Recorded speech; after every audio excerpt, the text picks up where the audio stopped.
श्रवण पटेयतिवरा महावाक्य जनार्दन सच्चिदानंद त्वं शरणं ब्रजेश यादवेन्द्रं दयादाता पुण्डरीक्षाक्षीरसागरशयनं कमलनयनं नमस्तुते नमामि श्रीहरि। धैर्य से जिसको धारण किया जाता है, कर्णपटुओं से जिनका पान किया जाता है, ऐसे सच्चिदानंद भगवान श्री यादवेंद्र सरकार को मैं नित्य ही चिंतन करता हूँ, नमन करता हूँ। जिनको नमन करने से मंगलादि मंगल तो हो ही जाते हैं, साथ ही में बहुत बड़ा बल मिलता है मनुष्य। 5 पड़े अप्रैल चतुर्दशी कलयुग जाना, बुद्धि देते हैं शिव के पुत्र गणपति भगवान। गौरी पुत्र गणेश को और वाणी करे आह्वान। कलयुग में भारत का आप करो कल्याण। बुधवार चतुर्दशी आगे हैं हनुमान। एक बुद्धि की सूंड है, एक ज्ञान पूंछ हनुमान। शंकर सुमन केशरी नंदन और तेज प्रताप महाजगवंदन। कलयुग में घोर निराशाओं का कुचक्र चल रहा है और उस कुचक्र को सुचक्र में बदलने के लिए 2 महाशक्तियों की जरूरत है। भगवान शंकर उमा जी से कहते हैं कि एक आपका पुत्र है, गौरी पुत्र, जिसे आपने मैल से पैदा किया, और एक अंजना का पुत्र है जिनका जन्मदिन है कल पूर्णिमा पर, जो पवन स्पर्श से उत्पन्न हुआ है। एक के बुद्धि की सूंड है, एक के ज्ञान की पूंछ है। दोनों शिव का ही रूप बना और शक्ति को प्रगटाता है। एक 33 करोड़ देवताओं का गणनायक है, दूसरा अतुलित बलधाम कहाता है। तो चतुर्दशी बुधवार में और प्रकट गए हैं गणेश, और गुरुवार को पूर्णिमा और जन्म बजरंग प्रवेश। हनुमान जयंती है। हस्त नक्षत्र में हस्ती बनाएगी भारत की और सारे मैल को ही हटा देगी। तब उमा जी ने पूछा, महाराज आप बार बार मैल शब्द क्यों ला रहे हो? तब कहा शंकर ने हंस करके, ये मेल ही मेल बनाता है, और जब ज्यादा मेल हो जाता है तब नारायण आ जाता है। दानव नीति मेल है और घोर अशुद्धि जान, और जितने छल कपट पाखंड हैं उनको मेल ही मान।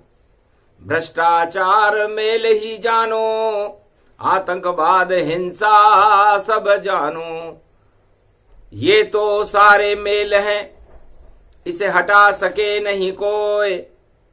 एक मेल उमा आपकी शक्ति, और जो गणेश ही होए।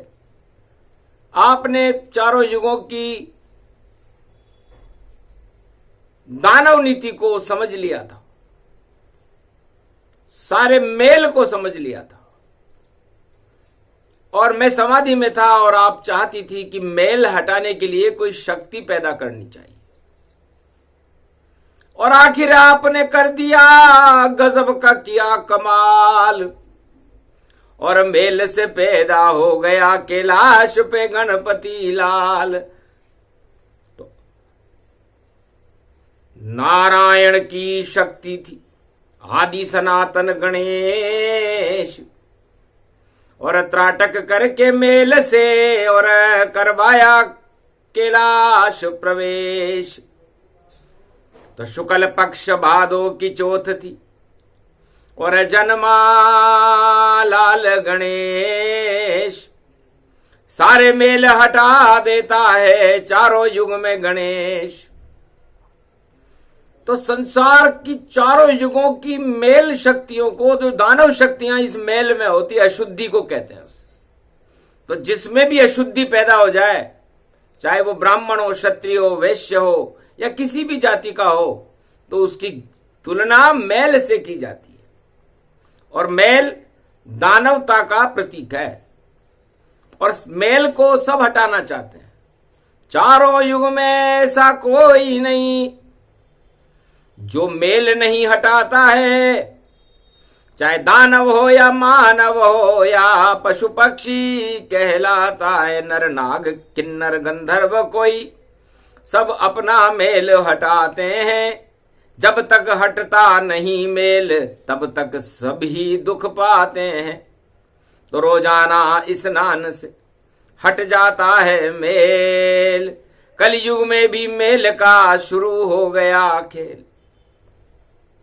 तो दानवता अपने आप में ही अशुद्ध होती है और मैल होती है, और उस मैल को हटाने के लिए गणेश जो गौरी पुत्र हैं, चारों युगों में 33 करोड़ देवताओं के गणनायक हैं, बुद्धि प्रदान करने के लिए आ जाते हैं। जय गणेशम निर्लोप निर्लोप रुद्रम भगवम। ओम श्री गणेशनाय गणानाय गणनायको वाणी विनायको वरसिद्धि विधियम समनीलकंठे शंकर सुवनम गौरीपुत्रम गजानंद गणपति गिरिजा सुवनम श्री प्रथम त्रिलोक देवता पूज्यते चरणारविंदम चतुर्ध्यानम लंबोदरेकदंत गजानंद गणेश गणनायको करिवर वदनम सकल सिद्धिदायकम द्रपाणी ते मूर्खाते पूज्यते प्रथम पूज्ये श्री गणपति। तो कलयुग पड़े हनुमान जयंती और प्रगटो आप गणेश। और कलयुग में जितने भी मेल है उनको करो आप अब नष्ट, क्योंकि वाणी के आप विनायक हो। 33 करोड़ देवताओं के गणनायक हो, और गौरी पुत्र हो गणपति आप, और सर्वशक्ति के दायक हो।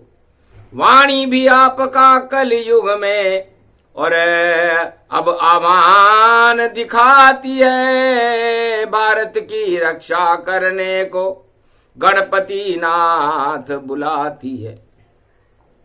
क्योंकि बिना बुद्धि और बिना गणेश के हटे नहीं कोई मेल, और इतना मेल पैदा हो गया कि मेल ही मेल ही मेल। तो ये मेल जहर से ही जहर हटता है। इसलिए उमा जी ने मेल से जिस महाशक्ति को पैदा किया उसका नाम गणेश है।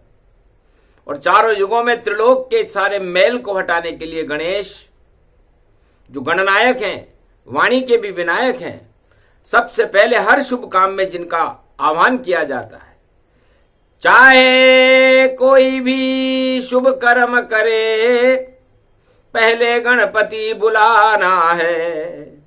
चाहे कोई अपना नया भवन बनावे, उसमें गणपति बिठाना है, या कोई भी राजमहल बने भई और उसमें गणेश लगाना है, और बिना गणेश सब सूना है, वह सब शमशान दिखाना है। तो रावण ने जब लंका लेकर आया वह कैलाश, और गणपति का नहीं करवाया लंका में उसने प्रवास। तो राजनीति का बड़ा धुरंधर था रावण, लेकिन उमा जी सोने की लंका प्राप्त करके और 1.25 लाख परिवार को प्राप्त करके इतना घमंड हो गया कि उसने लंका के 4 दरवाजों पर गणेश प्रवेश ही नहीं करवाया, गणेश पूजन ही नहीं करवाया, गणेश की स्थापना ही नहीं की। तब मैं भी चक्कर खा गया कि लंका महल समान, जहां गणेश पूजते नहीं वहां बुद्धि का क्या काम। कितना भी राजनीतिज्ञ हो और लंका हारे जाए, 4 दरवाजे हैं लंका के, अपने आप नष्ट जाए, अपने आप ही नष्ट हो जाएंगे, क्योंकि गणेश जी नहीं है।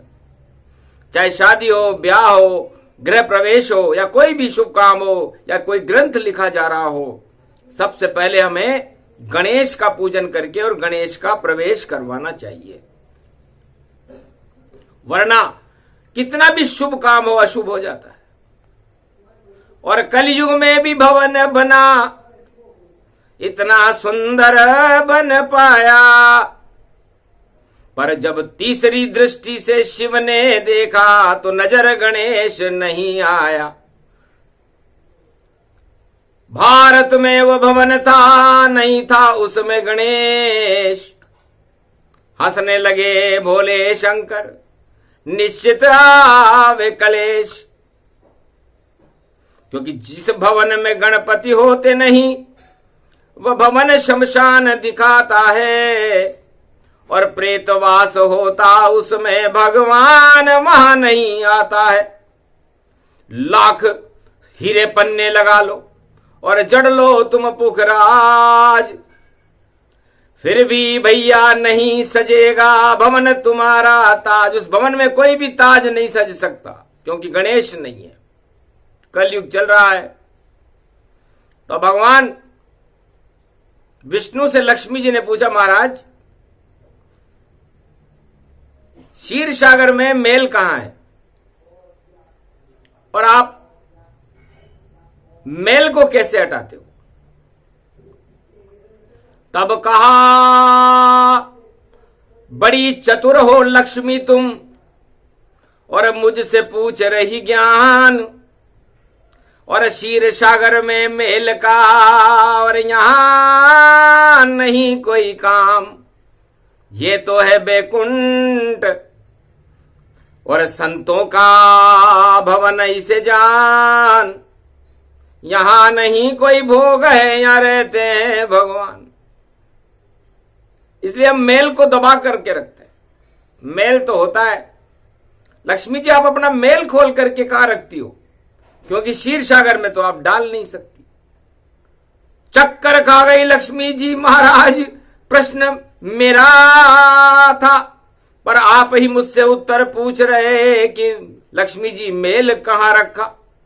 तो महाराज एक वाहन मेरा, वह वाहन उल्लू होता है, उसके गले में एक स्वर्ण कलश, उसमें मेल लक्ष्मी का होता है। तो एक पेड़ की डाल पर उल्लू बैठा जाए, उसके गले में स्वर्ण कलश है, उसमें मेल जमा गति पाए। महाराज मैं मेल खोलती हूं, क्योंकि दिवाली आती है, गणगौर आती है, होली आती है, सोमवती पर्व आता है, अक्षय तृतीया आती है, बड़े बड़े नवरात्राएं आती हैं, तो मैं अपना मेल खोलती हूं और उस मेल को उस उल्लू के गले में रखे हुए एक सोने के कलश में डाल देती हूं। धन्य धन्य लक्ष्मी,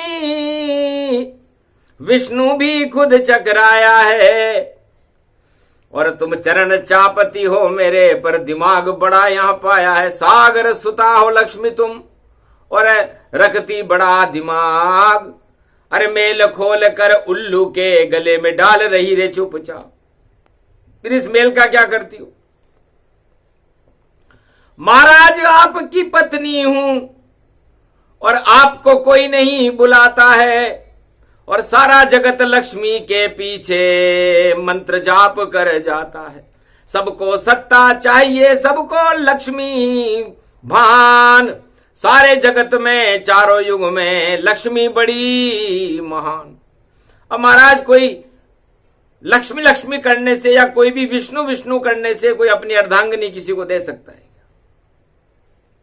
आज तक किसी ने दी है क्या? फिर भी सब अपनी तिजोरी में और अपनी सत्ता पर और भूल गणेश को जाते हैं और लक्ष्मी लक्ष्मी सब करते रहते, पर लक्ष्मी कभी न पाते हैं।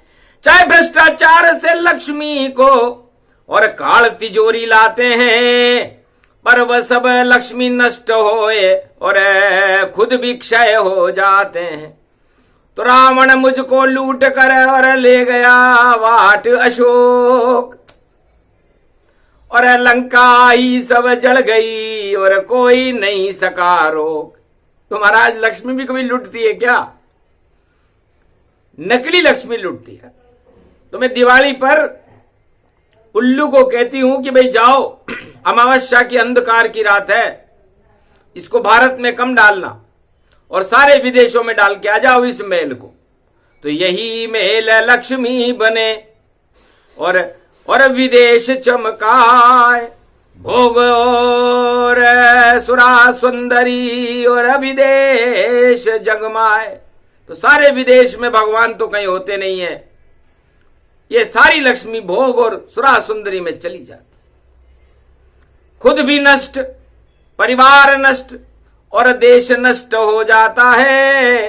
जो भोगों में फंस जाता है वह भ्रष्टाचार फैलाता है, और भ्रष्टाचार से सत्ता भी हो जाती है नष्ट। नारायण आप क्यों पधारो चारों युग में मृत्यु लोक में, अपने आप होएगा नष्ट। जब भ्रष्टाचार पैदा हो जाता है तो भगवान की क्या जरूरत होती? ये भ्रष्टाचार रूपी जलकुंभी उस सत्ता को नष्ट कर देती है। इस तरह महाराज मेल का खेल है। और आप क्या करते हो महाराज? आप नीलवर्ण चार चतुर्भुज सुंदर रूप स्वरूप और शेष शैया पर विराज रहे हो, सुंदर आपका रूप।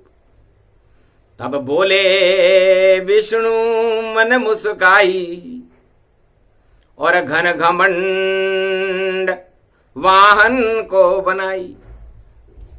मैंने अहंकार को, जो सबसे बड़ा अहंकारी है हमारे यहां पर गरुड़ है,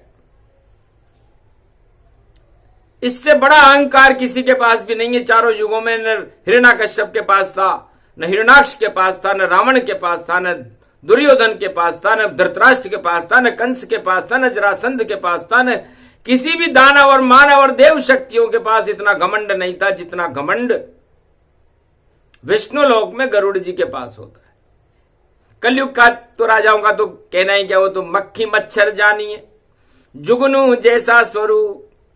थोड़े से ही पुण्य है और थोड़े चमके धूप। थोड़े सा पुण्य होता है उनके पास, ज्यादा पुण्य नहीं होते, और वह भी भ्रष्टाचार में वो पुण्य नष्ट हो जाते। तो सुनो लक्ष्मी अब विष्णु कहावे और घमंड नारायण खावे। मैं तो गर्व आ रही हूं। तो मेरा वाहन गरुड़ है और घन घमंड गतिजान, और उसके ऊपर बैठते सदा विष्णु भगवान। तो मैं उसके ऊपर बैठ जाता हूं। तो घमंड दबा रहता है भैया, ये तो शीर का सागर है, और यहां पर विष्णु विराजते हैं। यहां सब घमंड जर्जर है, जर्जर है यहां पर। इसलिए लक्ष्मी चक्कर खा गई सुन विष्णु की बात। धन्य धन्य विष्णु आप हो जो घमंड वाहन बना। आप तो घमंड को ही वाहन बना लिया आपने, मैंने उल्लू को वाहन बना लिया। वाहन बड़ा महत्वपूर्ण होता है। इसलिए दिमाग जिसमें होता है वह सब गणेश ही होता है, और जिनमें नहीं दिमाग जिन राजाओं में वह तो देखो गोबर होता है। एक गोबरचा था, उसको हमने बैकुंठ में था, संत था, वो गोबरचा था मारीच, उसके दिमाग में गोबर भरा हुआ था, जैसा रावण कहता था वैसा वो करता था। पंचवटी में सोने का हिरण बन गया, मुझे ललचाने लगा, और जब अंत समय में मैंने उसे मुक्ति दी तो बैकुंठ में आना पड़ा। तो मैंने बैकुंठ में उससे पूछा, अब तुम मुक्त हो, क्या आप भी रावण की बातें मानोगे? क्या जन्म लेने की इच्छा है? हाँ महाराज, कहीं का राजा, इच्छा मेरी भारी है, अगर कृपा हो जाए आपकी तो राज शक्ति मुझे प्यारी है। तब मैंने कहा ठीक है, रूस जाओ, तुम हमसे रूसना चाहते हो, हमने तो तुम्हें बैकुंठ में दिया। तो उसे रूस का राष्ट्रपति बना दिया, गोबरचा नाम था उसका। सारा गुड़ गोबर किया और हो गया उसका अंत, और राजताज की इच्छा भैया और चले मार्ग कुपंथ। तो ये राजताज की इच्छा मनुष्य को कुपंथ पर चला देती। तो जो भी राजा कुपंथ पर और अपने पांव बढ़ाए, वहां विष्णु नहीं आते हैं, अपने आप न सुझाए। तो जगत में, संसार में जितने भी राजा हैं जो कुपंथ की ओर बढ़े, भ्रष्टाचार की ओर बढ़े, अपने आप ही नष्ट हो गए। हिरण्याक्ष और हिरण्याकश्यप, तो ये मेल हम जानबूझकर दानवता में भेज देते हैं कि तुम मेल फैलाओगे और हम मेल करा देंगे। तो प्रहलाद से जाके मेल किया, हम खेल बड़ा कर देते हैं, और राम राम जपवाया उजसे, और राजा पेल कर देते। तो मारा गया नरसिंह से, और पुरुषोत्तम के मास हिरण्याकश्यप मार दिया जब 13वां महीना प्रकाश। 13वां महीने में मरा था, क्योंकि जितने भी मेल होते हैं संसार में चारों युगों में, वो मेल नष्ट नहीं होते, तपस्या करके आते हैं। दिन में न मरूं, रात में न मरूं, सुबह मरूं नहीं, शाम मरूं, ना मैं किसी कानून से मरूं, ना मैं किसी खून से मरूं, ना मैं खंजर से मरूं, ना मैं मंजर से मरूं, ना मैं तीर तलवार मरूं, और मरूं नहीं कभी मैं, और जिंदा रूप साकार बनूं। तो चारों युग में ऐसे आ जाते हैं मेल, और हम तो प्रेम के रूप हैं और कर जाते हैं फेल। तो सारे मेलों को फेल करने के लिए हम मेल पैदा कर देते हैं। हमारा मेल प्रेम का मेल होता है, और उनका मेल गंदगी और अशुद्धि का मेल होता है। वो कुपंथ पर होते हैं, हम सुपंथ पर होते हैं, और इस मेल में ही खेल हो जाता है। आखिर ध्रुव नामक एक बालक जाना, उत्तान पाद का पुत्र वह माना, धक्का दिया उत्तान पाद में और रानी दई भगाए, और बेटे को भी जंगल में देखो दिया फिकवाए। तो हमने उनसे मेल कर लिया, और मेल मेल में मेल, और ऐसा मेल हो गया नारायण से, और शक्ति रूप है खेल। आज भी ध्रुव प्रकाशमान है, और मेल सब नष्ट हो गए, उत्तान पाद भी नष्ट हो गया, हिरण्याक्ष हिरण्याकश्यप भी नष्ट हो गया। फिर रावण सरकार ने और भारत में फैला दिया मेल, खून उलीसने लगा संतों के आश्रम पर, और हमने कर दिया खेल। लूट के लक्ष्मी आपको और ले गया वह चुपचाप, और देखो उसके पाप बढ़ गए नष्ट वो अपने आप, उसके अपने आप ही नष्ट हो गया। हमने न कोई तीर मारा न तलवार मारी, तो उसने मेल फैलाया, हमने मेल करा दिया। हमने रामेश्वर से मेल कर लिया, रामेश्वर स्थापना अद्भुत हो गया मेल, और लंका तट पर हो गया सेतु बंध का खेल।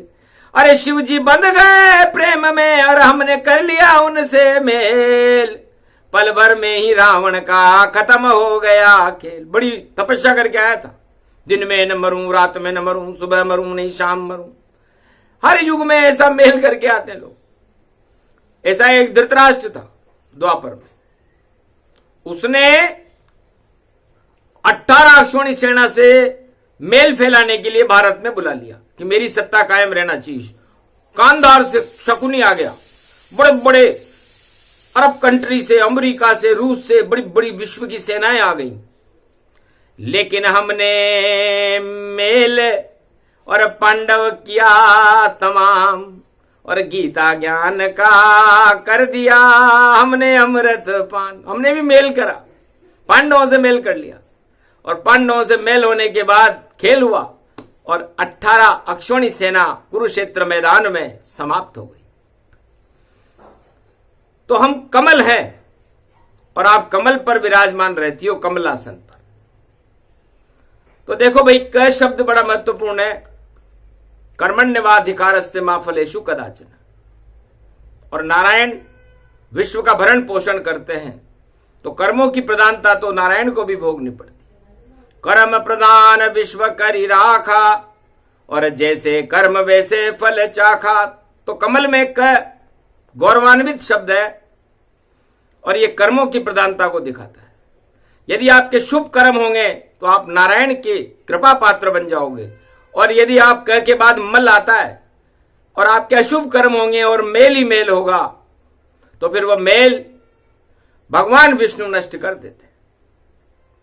और कलयुग में तो खेल मेल का देखो हो रहा भारी है, और जित देखे नारायण उधर ही मेल मेल तैयारी है। भ्रष्टाचार का मेल है भारी, और हिंसा आतंकवाद बढ़े, और नारायण भी कलयुग में कल की अवतार बन करके खड़े। तो सारे मेल हटा देंगे चाहे कोई कितनी तपस्या कर पावे, और घन घमंड कितना भी कर ले मेल नष्ट करके जावे। तो कलयुग में भी ऐसे लोग खड़े हैं। एक चीन में खड़ा है,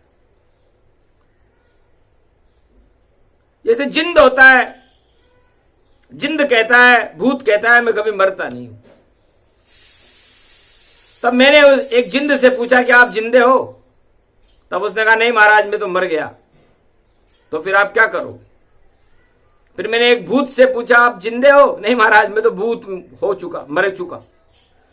तो जब तुम मर चुके, जिंदे ही नहीं, तो फिर तानाशाह क्यों बनते हो और भारत में आक्रमण करने की और कैसी इच्छा रखते हो?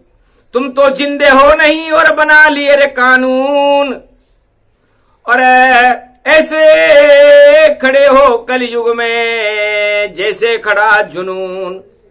मरा हुआ इंसान भी और जिंदा खड़ा महान, और अपने आप का करवा रहा है चीन में वह गुणगान। जैसे पेग लगाकर कोई और नशा रूप गति जान, जिनपिंग नाम है उसका और नशाखोर गतिमान। अब बताओ, ऐसे ऐसे कानून उसने पास करवा लिए अपनी सत्ता बचाने के लिए। रावण ने भी नहीं करवाए थे जितने कानून चीन के सम्राट ने कलयुग में अपने पक्ष में कर लिए। अब ची का मतलब चीख होती है, चीत्कार होता है, और न का मतलब उसे नकारने के लिए नारायण आता है। तो कलयुग में ऐसे भूत जिंद को और भोलेनाथ हटाते हैं, ऊपर कैलाश पे बैठे हैं और नीचे जिनपिंग जाते हैं। और भारत के नक्शे में देखो और अपना रूप बताते हैं, अपनों का तो उन्हें पता नहीं और भाषण रोज सुनाते हैं। तो ऐसे जिंद और भूत का और कलयुग हो रहा खेल, दिन में मरूं न रात में मरूं, अरे मरना पड़े जरूर। महाराज जी आपको मरना पड़ेगा, क्योंकि कोई कानून ऐसा नहीं जो यम पे चल पाए, और मृत्यु के ऊपर कोई कानून नहीं है और नहीं न्याय कर पाए। ऐसा कौन सा न्यायालय है, ऐसा कौन सा डॉक्टर है, ऐसी कौन सी शक्ति है जो उसे बचा दे। जब जीवन है तो मृत्यु भी है। तो जीवन को जीने के लिए हमें हमारे आत्मा से सारे मैल हटाने चाहिए, और मैल हटा करके हमें परमात्मा से मेल कर लेना चाहिए। आत्मा परमात्मा का स्वरूप है। और आपने तो बड़ा अच्छा मेल किया कि आदि सनातन गणपति और सतयुग लिए बुलाए, और अजर अमर अविनाशी हैं रणत भंवर के माए। रणतंबोर, चारों युग में कोई सा भी रण हो, कोई सा भी चुनौती हो, भारत के आदि सनातन गणेश रणथंबोर है। सारे रणों में विजेता बनते हैं, पर कोई भी राजा जाता नहीं है और रणथंबोर दर्शन करने, और गणपति से शुद्ध बुद्धि लेने। और कोई न जाता कल युग में, अपने अपने जाल में सारे फंस गए राजा। और देखो भाई आनंद बहुत है, और मेल मेल में फंसा जा, मेल में फंस गए सब। तो मेल हटाने नारायण खुद इस भारत में आए हैं, और चतुर्दशी है चतुरानन है चार चतर भुज लाए। हाँ, चतुर्दशी है। बैकुंठ चतुर्दशी में जिस तरह बैकुंठ के दरवाजे खुले रहते हैं, हनुमान जयंती पर भी बैकुंठ के दरवाजे खुले हुए हैं। अब भारत वालों आप सोचो, दो तरह के मेल हैं भारत में भी। एक भ्रष्टाचार का मेल है, दानवतावाद, हिंसा, अराजकता, बेरोजगारी और अहंकार का मेल है, और एक तरफ भगवान राम से मेल है। कौन सा रास्ता अपनाओगे, क्या हमको नहीं बताओगे? क्या शुद्ध बुद्धि गणपति नाथ को अपने घर नहीं बुलाओगे? तो सारे मेल हटा देते हैं नाम गणपति नाथ, वही जगत में होता है और होता है विख्यात। जिसके साथ हो गणपति और जिसमें नहीं हो मेल, वही बनता है विजेता और वही खेलता खेल। तो कलयुग में जो खेल हो खेले गणपति नाथ, जिसके साथ हो गणपति वही विजेता पात। इसलिए इस बार जो खेल होगा उसमें मेल हारेगा और राम जी से मेल करने वाला जीतेगा। झूठ मूठ कर मेल करोगे तो विजय नहीं हो पाओगे। पहले मेल हटा लो अपने, तभी विजय हो पाओगे। अद्भुत रूप चरित्र ये वाणी, सुना रहे शिव शंभु भवानी। अति उत्साह उमा भर पावा, गौरी पुत्र गणेश प्रगटावा। तो बुद्धि की ये पूंछ है आज बुद्ध का वार, और जितनी भी कुबुद्धि है उस पे है तलवार। तो जितनी भी कुबुद्धि इस समय भारत में है, विश्व में है, उस कुबुद्धि पर तलवार बनकर के गणेश जी बुद्धि का स्वरूप में खड़े हुए हैं। और बुद्धि से ही भारत विश्व का जगत गुरु बनता है, कुबुद्धि से तो कभी कोई बना नहीं। कुबुद्धि वाले राजाओं की क्या हालत हुई भारत में सबने देखा, विश्व में सबने देखा। रावण की लंका में क्या हालत हुई, हिरण्याक्ष और हिरण्याकश्यप की क्या हालत हुई, दुर्योधन और कंस की क्या हालत हुई। तो ये हालत उनकी मेल के कारण हुई। उनके आत्मा में मेल भरा हुआ था, छल कपट पाखंड भर लिए थे। कोई संविधान को मानने वाला नहीं था, वो अपना संविधान बनाते थे। जबकि राम संविधान सबसे बड़ा संविधान है। दो ही बातें होती है उसमें, पिछड़ों को पहले और राम दुहाई।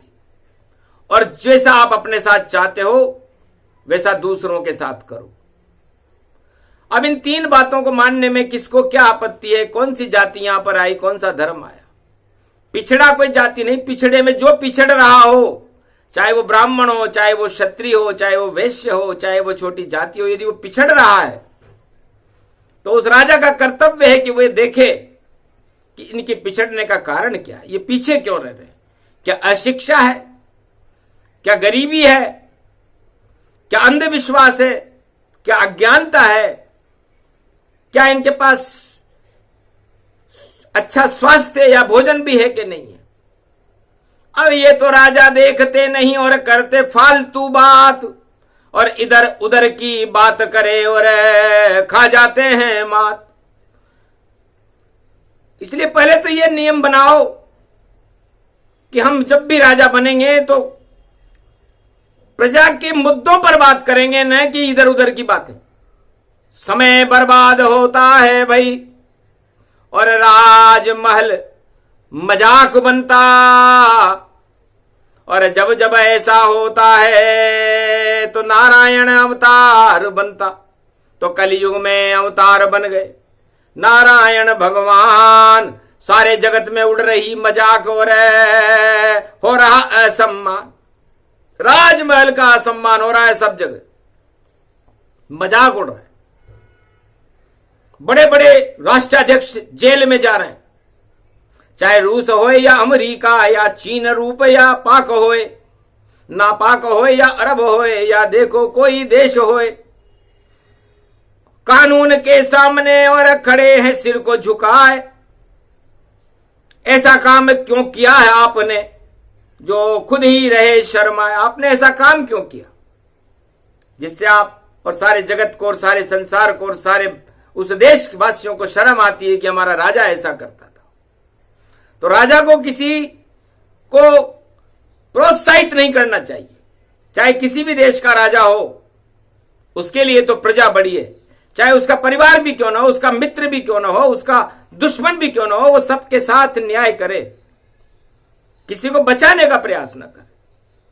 लेकिन जब जब ऐसा होता है और तब तब बिगड़े राज, और कलयुग में भी बड़े बड़े डूब जाएं महाराज। तो कलयुग में ऐसा हो रहा है, इसलिए भगवान शंकर कहते हैं कि मेल करो तो राम जी से करो, और खेल करो तो राम जी का करो, और तपस्या करो तो राम जी की करो, भक्ति करो तो राम जी की करो, बाकी फिर पछताओगे कि कहां गई थी बुद्धि, ऐसा मेल घुसा लिया सबने, अब कर लो उसकी शुद्धि। अभी भी वक्त है, क्योंकि पुरुषोत्तम का महीना है भाई, 2023 है, और पुरुषोत्तम का जब दौरा होता है नारायण का तो बड़े बड़े राजताज बिखर जाते हैं, क्योंकि पुरुषोत्तम का महीना बनता ही राक्षसों को दंड देने के लिए। तो दिन में न मरूं, न रात में मरूं, सुबह मरूं नहीं शाम मरूं। तो जो भी संसार के राजा हैं जिन्होंने ये नियम बना रखा है या तपस्या करके ऐसी शक्ति को लाए हैं कि हमारी सत्ता हटेगी नहीं, उनके लिए ये महीना बड़ा महत्वपूर्ण होगा, 2023 का पुरुषोत्तम महीना। तो पुरुषोत्तम से डरिए और प्रेम करो श्री राम, मर्यादा में रहना सीखो तो भारत में भगवान। तो पुरुषोत्तम का मास है और हनुमान की जयंती और गुरुवार की जयंती, तो भैया कष्ट सारे नशस्त, सारे कष्ट हटने वाले,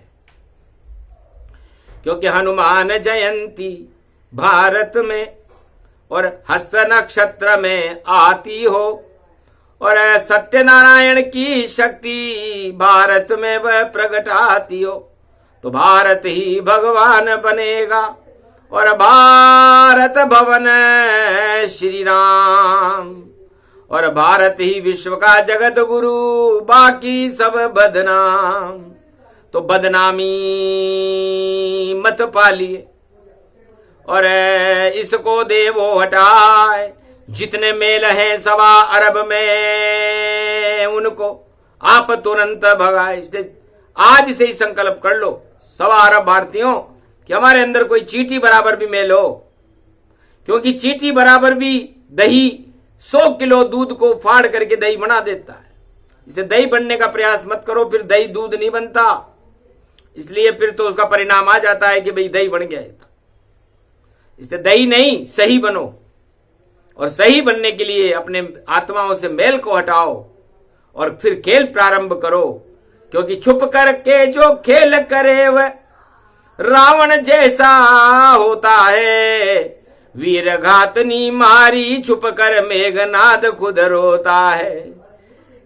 पूछो उससे जो इंद्रजीत था, छुप कर लक्ष्मण वार किया और मृत्यु आ गई उसकी लंक में, और मृत्यु को स्वीकार। जो इंद्रजीत था, छुप करके वार करने से उसकी मृत्यु की चपेट में वो खुद आया।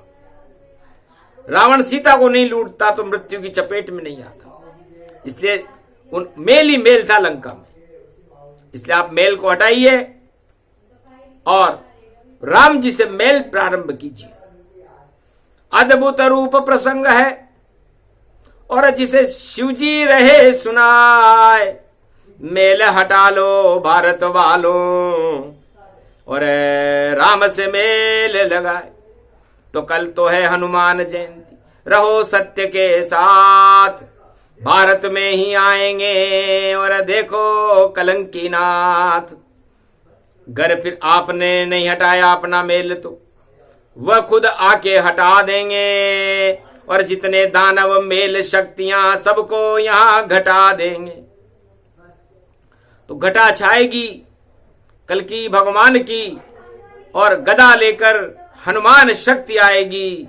और 6 अप्रैल की हनुमान जयंती है, बड़ा संकेत लाएगी। जब घटा 49 करोड़ पवन चले जगत में, तो आनंद और अमृत की बौछार हो जाएगी और घट जाएगी दानव शक्तियां, मानवता प्रकट हो जाएगी। इसलिए मानवता को प्रकट होने का समय है, दानवता को घटने का समय है। इसलिए आप अपने मेल को हटा करके और परमात्मा से मेल कीजिए। ये संदेश पूरा हुआ और गणपति नाथ संदेश। मेल कीजिए राम से वरना हो जाओ फेल। तो फेल होने का समय है और आया पुरुषोत्तम मास। सत्ता भी हट जाएगी और कुछ न बचेगा पास। इसलिए रास रचाओ कृष्ण से, प्रेम करो श्री राम। बाकी जितने काम हैं सभी धूम और धाम। बाकी जो भी आप करोगे धूमधाम होगी, और धूमधाम कुछ भी नहीं। चले फटाका ताय, फूट जाए बम सूतड़ी, तो धुआं धुआं हो जाए तो धुआं हो जाता है भैया। इसलिए पटाखे फोड़ने में क्या रखा है। रावण का पटाखा हम हर साल फोड़ते हैं, कुंभकर्ण का फोड़ते हैं, मेघनाथ का फोड़ते हैं। बड़ी खुशी होती है हमें कि हमने भ्रष्टाचार को फोड़ा। त्रेता युग से ये परंपरा चली आ रही है, लेकिन भ्रष्टाचार आज भी नहीं फूटा। क्यों? क्योंकि हम केवल फटाखा फोड़ते हैं, उसको अपने जीवन में उतारते नहीं है। यदि आप अपने जीवन में राम आदर्शों को उतार लेते तो आपको ये पटाखे फोड़ने की जरूरत नहीं पड़ती। फिर तो सिया राम में भारत हो जाता, और भारत सिया राम में ही रहेगा, इसे कोई हटा भी नहीं सकता। तो हटाका और फटाका ये चलते रहेंगे दुनिया में, राजा हटते रहेंगे, फटाके चलते रहेंगे, लेकिन राम शक्ति को भारत से कोई नहीं हटा सकता। इसलिए दैहिक चुनौती शिव भोले, है ताकत में किसके अंदर, चाहे कितने राजा हों पर राम हटा सकते हैं नहीं। शिव जी के हृदय में राम और अरब वर्ष तक रहता है। सतयुग से कलयुग आ जावे फिर भी राम नहीं हटता है। तो राम बुलाओ पास में कभी हटाओ ना। राम बड़ी सरकार है जो किसी से हटती ना है। हटत हटीले शाम है, हट से हटते ना है। जो हट करे इस भारत में उसको दे तो हटाए। इसलिए राम और कृष्ण भारत की बड़ी सरकार है।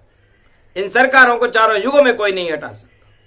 इसलिए आप अपने मेल को हटाइए और इन दोनों से मेल कीजिए। बस यह प्रसंग इसलिए सुनाना था।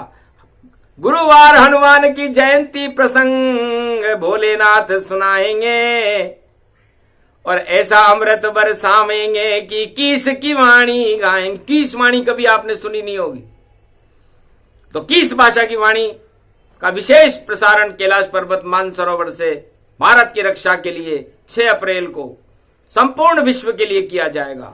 एक शब्द अगर कोई सुने तो हट जाए सारे मेल, और राम से मेल हो जाता है और बिगड़ जाए सब खेल। बोलो जय श्री राम। ये प्रसंग जो भी सुने होगा राम से मेल, और जो भी राम से मेल नहीं करे उसका निकल जाएगा तेल। खत्म होएगा खेल और फिर नजर नहीं वह आए, और मेल हट गया अपने आप ही। और ये प्रसंग जो दिया सुनाए। बोलो जय श्री, जय भारत माता, जय भगवान गणेश गणपति नाथ की, भोले शंकर कैलाशपति की, उमा महारानी की, महालक्ष्मी विष्णु भगवान की, आज की आनंद की जय।